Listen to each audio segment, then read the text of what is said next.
बीतता दिन कभी स्याह रात में बदल जाता है, यूं ही कहते कहते तसव्वुर लफ्जों का सिमट जाता है, यूं ही बदल जाती है मंजिल, फासला तय करते करते खुश्क हो जाता है।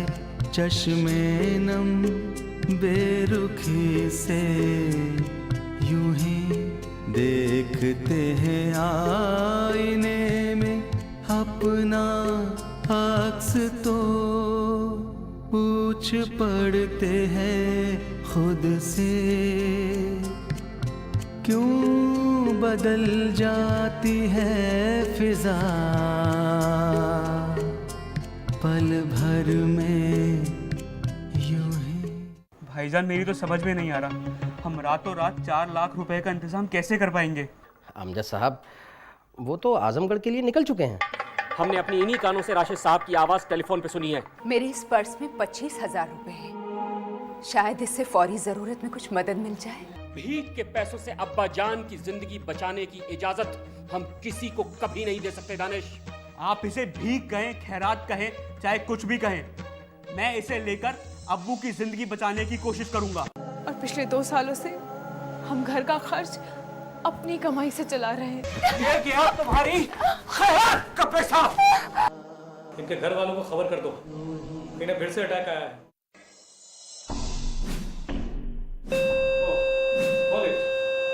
We have got to give him CPR. Prepare the defibrillator.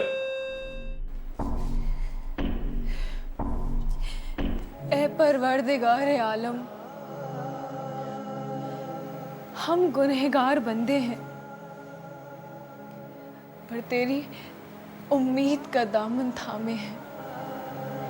उम्मीदें टूट जाएंगी तो हम भी टूट जाएंगे। मेरे घर में मेरे अब्बू से बढ़कर और कोई नहीं है। ए खुदा, मेरे अब्बू की जान बख्श दे, बख्श दे, मेरे अब्बू की जान बख्श दे।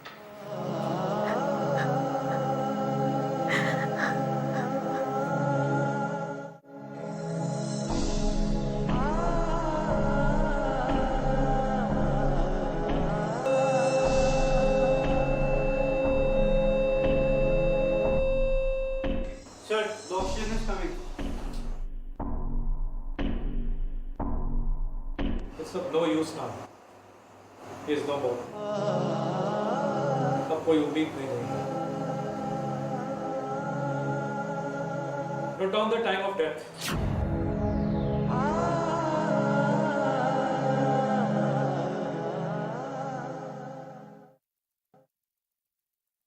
अल्लाहु अकबर, अल्लाहु अकबर। ए महबूब, तेरे महबूब के सदक़े मेरे अब्बू को अच्छा कर दे या रब्बुल आलमीन। तुझसे तो कुछ पोशीदा नहीं है, तू तो जानता है कि बचपन से ही हम माँ के प्यार से महरूम रहे। अब्बू ने ही माँ बाप सबका प्यार दिया। मेरे लिए मेरे अब्बू से बढ़कर और कोई नहीं है। हे परवरदिगार आलम, कैसे जी पाएंगे हम अपने अब्बू के बिना? मेरे सर से मेरे वालिद का साया ना छीन। ए रोज़े अज़ा के मालिक, मेरी दुआ कबूल फरमा। अल्लाहु अकबर, अल्लाहु अकबर, अल्लाहु अकबर, अल्लाहु अकबर, अल्लाहु अकबर। It's miracle.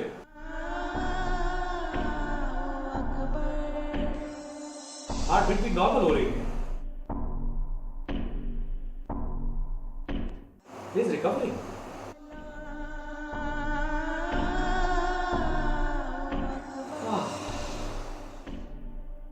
Thanks God. He's a lucky man. Doctor साहब, अब अब्बू की तबीयत कैसी है? अब मैं आपको क्या बताऊं? आपके अब्बू के साथ मुआवजा हो गया. नवाब साहब अब खतरे से बिल्कुल बाहर हैं. ये सिर्फ ऊपर वाले का करम है. नवाब साहब की ज़िंदगी तो ख़त्म हो चुकी थी, लेकिन अचानक सब कुछ मामूल पर आ गया. ये ज़रूर किसी ना किसी की दुआओं का नतीजा है. अल्लाह ताला ने तुम्हारी दुआ कबूल की है शर्मी. अब्बू जान होश में आ गए हैं. या अल्लाह, तेरा लाख लाख शुक्र है. बेशक तू बड़ा ही रहमो करम वाला है. वक्त साजगार है. अब जैसे ही डॉक्टर रंगलानी सुबह आते हैं, हमें इनका ऑपरेशन कर देना चाहिए. डॉक्टर साहब, खतरे की तो कोई बात नहीं ना? नहीं नहीं, पर ब्लॉकेज हटाना तो ज़रूरी है ना, क्योंकि ऐसा नहीं करने से दोबारा दिल का दौरा पड़ सकता है, और अगर इस बार दौरा आया तो हम कुछ नहीं कर पाएंगे. नहीं नहीं, आप डॉक्टर हैं, बेहतर जानते हैं. हम तो बस अब्बू की सेहतयाबी चाहते हैं. हम बिल्कुल कोशिश कर रहे हैं. मुझे बस ये देखना है कि ऑपरेशन का जो ऑर्डर दिया था सामानों का, वो आया कि नहीं. आप लोगों ने पैसों की तैयारी कर ली है ना? हाँ हाँ, वो आ जाएंगे. आप पैसों के साथ तैयार रहिए. अब क्या करेंगे? पैसों का इंतजाम कैसे करेंगे? अमजद साहब, आप और इस वक्त यहाँ? भाई खुश आमदीद, खुश आमदीद. अब्बा जान को हार्ट अटैक आया है, वो अस्पताल में भर्ती हैं. ये तो निहायत ही अफसोस की बात है. इस वक्त उनकी तबीयत कैसी है? अब्बा जान बहुत सीरियस है ज़फ़र मियाँ. ओहो, इसीलिए शायद आपने फ़ोन किया था. थोड़ी देर कर दी आपने, वरना राशिद साहब से तो आपकी बात हो जाती. झूठ मत बोलो ज़फ़र, हमने खुद अपने कानों से राशिद साहब की आवाज़ फ़ोन पे सुनी थी. भाई मैं आपको कैसे यकीन दिलाऊं? बकवास बंद करो ज़फ़र. तुम हमसे और राशिद साहब दोनों से दगा कर रहे हो. हाँ, जब आदमी का वक्त बुरा होता है तो गुस्सा किसी ना किसी पर तो फूटता ही है. अरे तुम मुझे ये बताओ कि राशिद साहब कब तक वापस आएंगे? देखिए, ज़िंदगी, मौत और सियासतदानों का क्या भरोसा, कब किसके घर में घुस जाए. हाँ, अगर कोई काम हो तो ज़रूर बताइएगा. मेरे लायक कोई खिदमत होगी, मैं ज़रूर करने के लिए तैयार हूँ. वो अब्बा जान के ऑपरेशन के लिए कुछ पैसों की ज़रूरत थी हमें. अच्छा अच्छा, अगर राशिद साहब यहाँ होते तो ज़रूर कुछ ना कुछ करते, लेकिन मुझ जैसा अदना शख्स क्या कर सकता है. हाँ, मैं अपनी हैसियत के मुताबिक जो कर सकता हूँ ज़रूर करूँगा. भाई इंसानी फ़र्ज़ है. अब एक काम कीजिए, ये 100 रुपये रख लीजिए.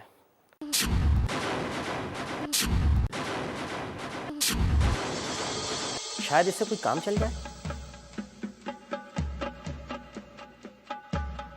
खुदा भी शैतान को एक बार मौका ज़रूर देता है, उस पर एक बार मेहरबान ज़रूर होता है. ज़फ़र, तेरा आज वही दिन है. तू इस बात का अंदाज़ा भी नहीं लगा सकता कि तेरे ऊपर क्या कहर बरपेगा.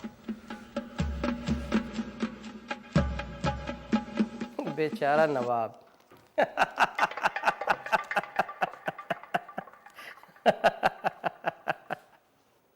मुझे समझ में नहीं आ रहा, भाईजान ने रुपए उठाकर फेंक दिए. ऑपरेशन का सामान नहीं आ पाएगा. अब अगर वो सामान लेकर आ गया तो ऑपरेशन कैसे हो पाएगा? दानिश का कहना है कि तुम्हारे भाईजान ये कहकर गए हैं कि कल तक वो रुपयों का इंतजाम कर देंगे, पर ऑपरेशन के लिए सामान तो हमें आज लेना है ना. कहाँ से आएंगे रुपए? उन्होंने तो फेंक दिए ना रुपए. डॉक्टर रंगलानी की फीस भी कल सुबह 9 बजे से पहले देनी है. मुझे तो बस अंधेरा ही अंधेरा नजर आता है. मैं गुरुजी से कह के देखती हूँ, मुझे उम्मीद है वो मना नहीं करेंगे. शर्मीन, गुरुजी की माली हालत अच्छी नहीं है. तुम्हें क्या लगता है गुरुजी के पास इतने रुपए होंगे? नहीं शर्मीन, नहीं. गुरुजी इस मामले में हमारी कोई मदद नहीं कर सकते हैं. तो फिर क्या करें? मेरा तो दिमाग खराब हो रहा है. अब करें तो क्या करें? जैसे जैसे वक्त बीतता जा रहा है वैसे वैसे हालात खराब होते जा रहे हैं। अगर तुम्हारे भाईजान ने वो रुपए नहीं फेंके होते तो अभी अभी इस मुसीबत की घड़ी में काम आ सकते थे ना। जाने क्या समझते हैं तुम्हारे भाईजान अपने आप को? भाईजान कोशिश तो कर रहे हैं अब, लेकिन अगर उनसे भी इंतजाम ना हो पाया तो क्या करेंगे? अब तो तुम्हारे भाईजान के आने का इंतजार ही करना पड़ेगा बस। तो अब उनके इंतजार में हाथ पर हाथ धरे बैठे तो नहीं रह सकते। शर्मिन, शर्मिन, आप ही, शर्मिन, आप ही। शर्मिन रुक जाओ।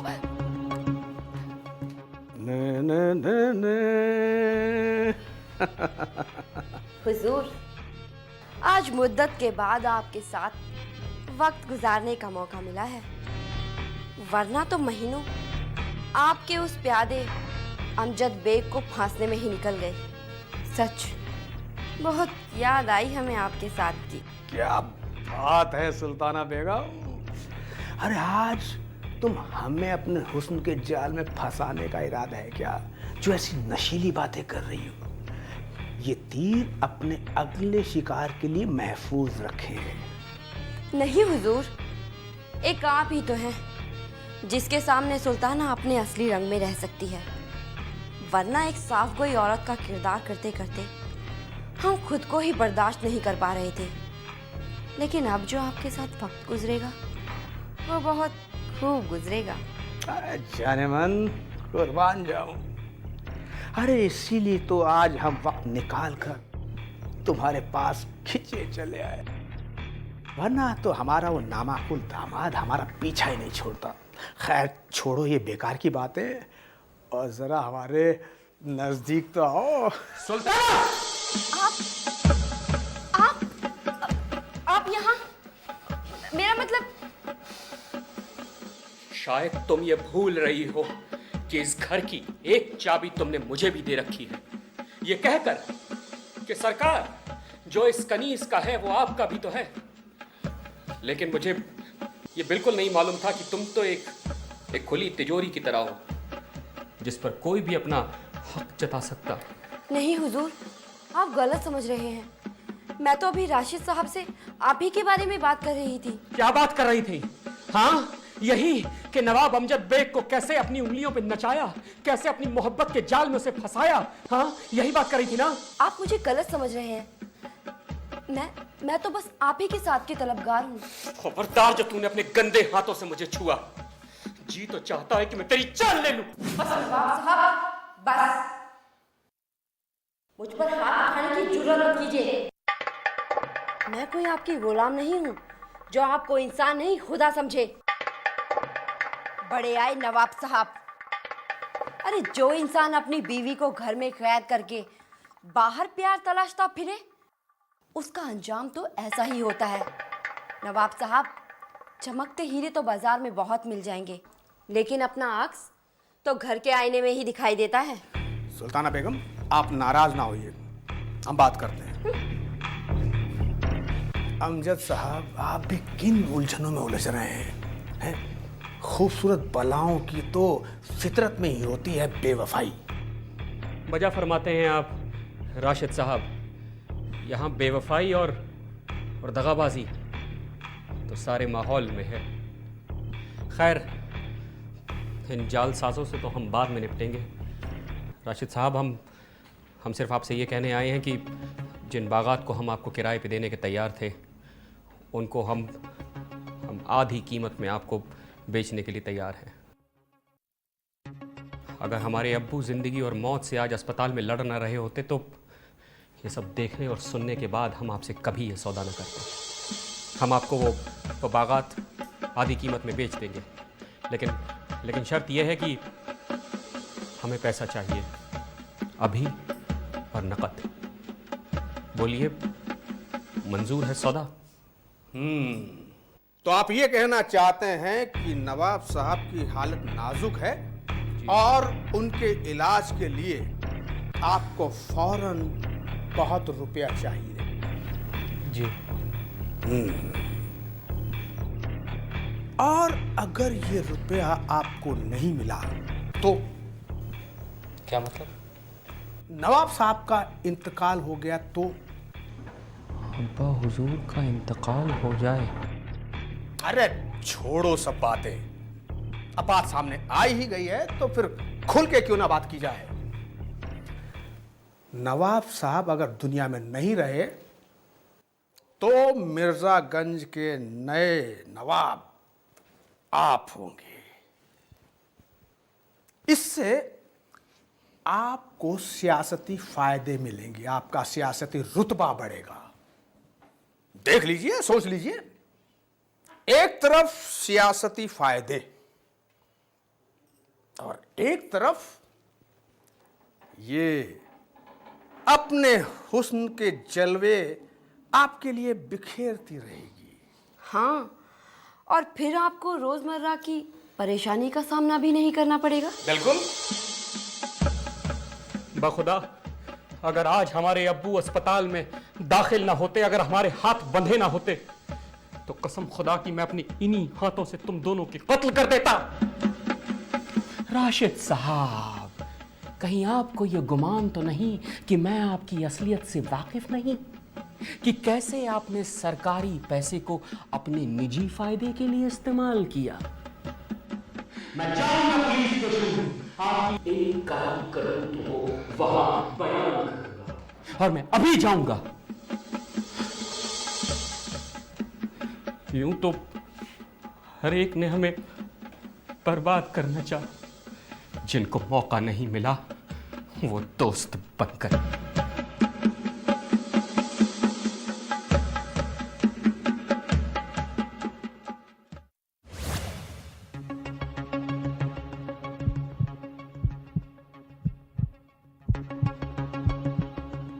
Sister, pass me the scalpel.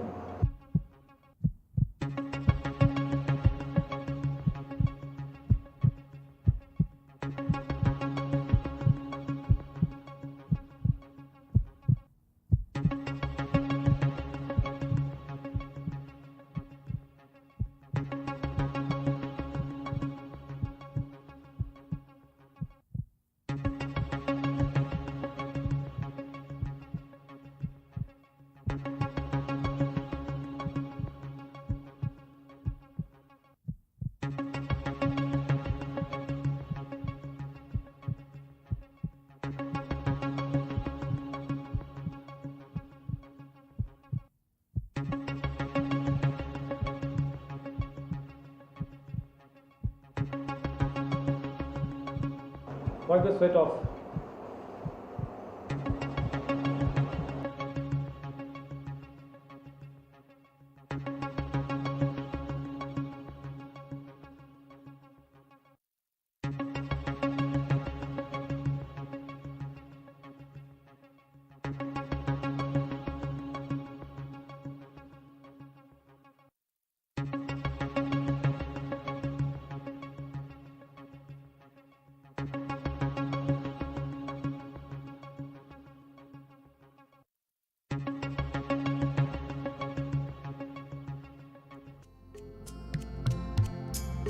दमकता दिन कभी स्याह रात में, रात के अंधेरे में जो सियासत बदल खेली जाती जाता है है यूं ही। उसमें सिवाय बेगैरती और नाकामी के कोई हासिल नहीं। तसव्वुर लफ्जों का सिमट जाता है यूं ही। इस औरत को इस घर में रहने का अब कोई हक नहीं, बिल्कुल हक नहीं है इसको। फासला तय करते करते खुश्क हो जाता है चश्मे नम। नवाब साहब का इंतकाल हो गया तो यूं ही देखते हैं आईने में अपना अक्स तो पूछ पड़ते हैं खुद से। अरे जो इंसान अपनी बीवी को घर में कैद करके बाहर प्यार तलाशता फिरे, उसका अंजाम तो ऐसा ही होता है। क्यों बदल जाती है फिजा पल भर में।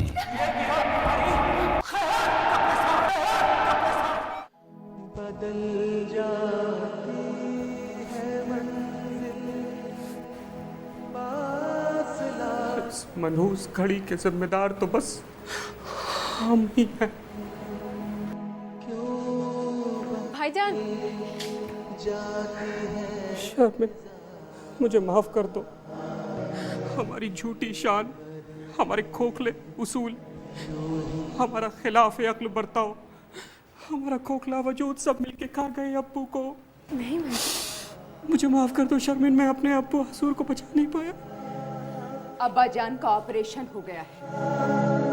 हाँ भाईजान, मैं यही बताने आ रही थी आपको कि अब्बू ठीक हैं और उनका ऑपरेशन भी हो गया। क्या अब्बू का ऑपरेशन हो गया? अब्बू खतरे से बाहर है, मगर ये सब हुआ कैसे? देखिए, किसी को गलत मत समझिएगा, मैं सब कुछ साफ साफ बता देती हूँ। वो असासा, वो गहना जो शर्मीन की शादी के लिए आपके अम्मी और अब्बू ने अब तक बचा छोड़ा था, आज वो काम आया। शर्मीन ने अपने मुस्तकबिल की परवाह किए बिना ही अब्बू जान के लिए आज उसे भी कुर्बान कर दिया। मैंने कोई एहसान नहीं किया भाईजान, मैंने तो बस वही किया जो मेरा फर्ज था। कौन काम आ रहा है कौन नहीं ये ज़रूरी नहीं, ज़रूरी ये था कि अब्बू अच्छे हो जाएं। अल्लाह, शर्मीन ये सब तुमने किया? शारमिन, शायद तुम्हारा फोन बज रहा है।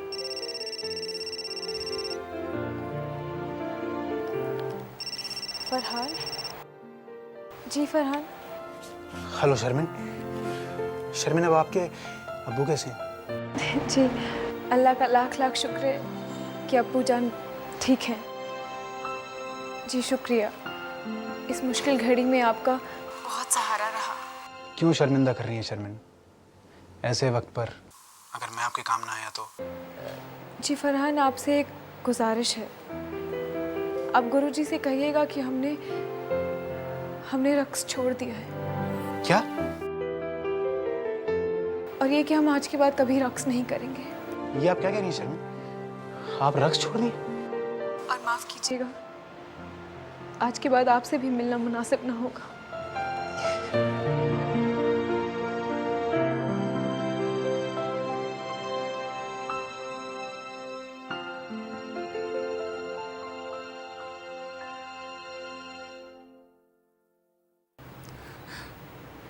शर्मिन,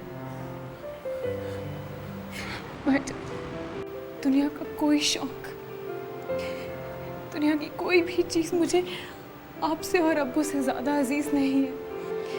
मेरी एक जिद ने, मेरे एक शौक ने हम दोनों के दिलों में दरार डाल दी थी। पर मैं वादा करती हूँ आपसे, आज के बाद आपको मेरी तरफ से कभी शिकायत का मौका नहीं मिलेगा। आज मेरी छोटी सी शर्मीन इतनी बड़ी हो गई कि अपने बड़े भाई को भी छोटा कर दिया। शर्मीन, आज अमजद बेग तुमसे एक वादा करता है, तुम्हारी जो भी ख्वाहिश है, तुम्हारे जो भी शौक है, तुम सब पूरा करोगी। तुम्हारे ऊपर कोई पाबंदियां नहीं होंगी, तुम्हें किसी भी तरीके से रोका नहीं जाएगा।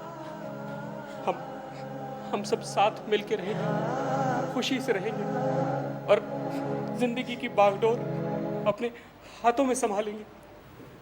सकीना, अगर हो सके तो मुझे माफ कर दो। मैं तुम्हारा गुनहगार हूँ। खुदा के लिए ऐसा मत कहिए। आपसे जो कुछ हुआ अनजाने में ही हुआ था।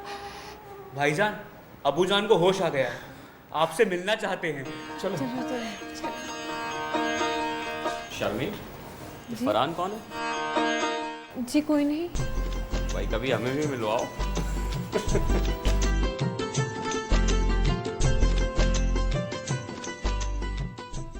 दमकता दिन कभी स्याह रात में बदल जाता है, यूं ही कहते कहते तसव्वुर लफ्जों का सिमट जाता है, यूं ही बदल जाती है मंजिल, फासला तय करते करते खुश्क हो जाता है चश्मे नम बेरुख